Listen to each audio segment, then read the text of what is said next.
The honest, complex themes and various cinematic elements are what makes watching the 2016 film Moonlight such an emotional yet beautiful experience. Directed by Barry Jenkins, the film is separated into three different chapters that revolve around the life of the gay black protagonist named Chiron. The audience is first introduced to young Chiron, nicknamed Little, a shy boy around the age of 10 who has an unstable home life and begins to experience bullying. We see him then transition into a high school student where homophobia is really seen to progress and permeate his everyday experiences. He is then seen as an adult nicknamed Black, the last and oldest version of Chiron. Moonlight uses symbols, motifs, and cinematography to encourage people to live outside the confines of Black hypermasculinity and the whitewashed queer experience. The scene that I'd like to focus on specifically is when teenage Chiron transitions into Black. This scene signifies the end of the second act, but in many ways the end of his innocence as well.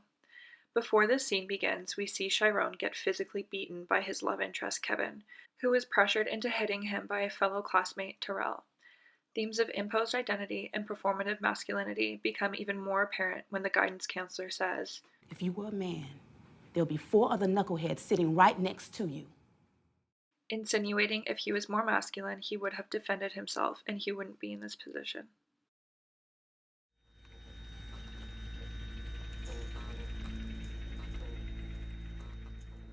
This scene opens with one of the film's most prominent recurring symbols, water. Water represents vulnerability, but also comfort.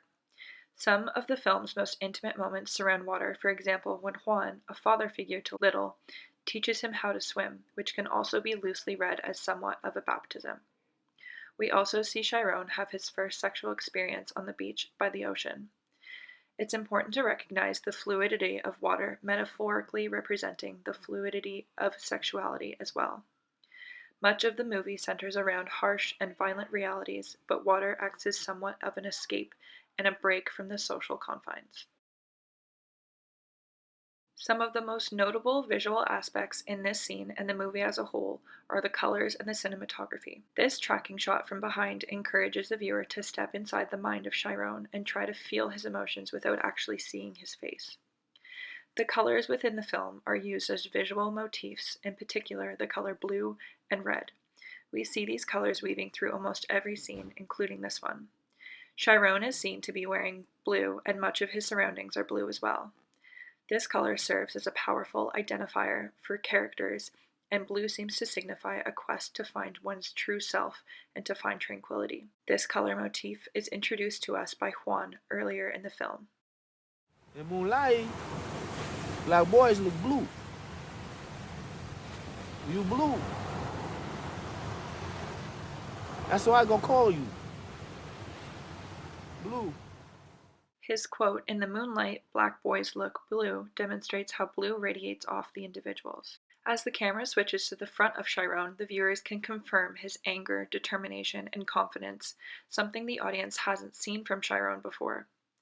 The depth of field in this shot is indicative of Chiron's mentality.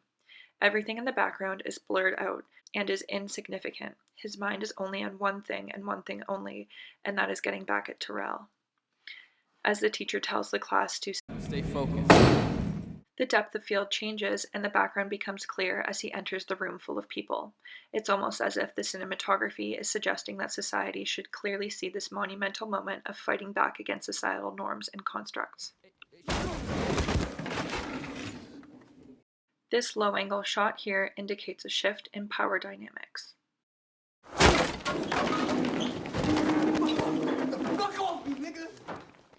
Chiron was used to having people walk all over him, and this slamming of the chair is what broke this streak.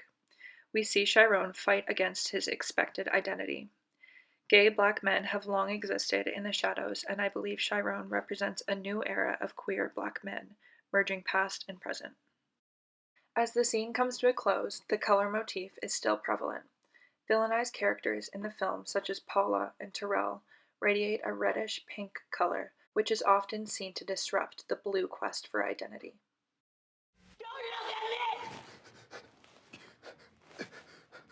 Although Black can be seen as a man with a hard exterior, as the film's third and final chapter continues, the audience sees the caring and compassionate person they were first introduced to, which challenges that Black hypermasculinity.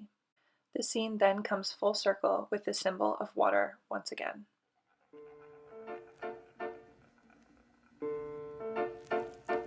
When the scene unfolds, young girls, 13 years old, exposed themselves. Too many Tom, Dick, and Hank got more. Stretch marks to these hoes, hollering they got rank. See, Sega ain't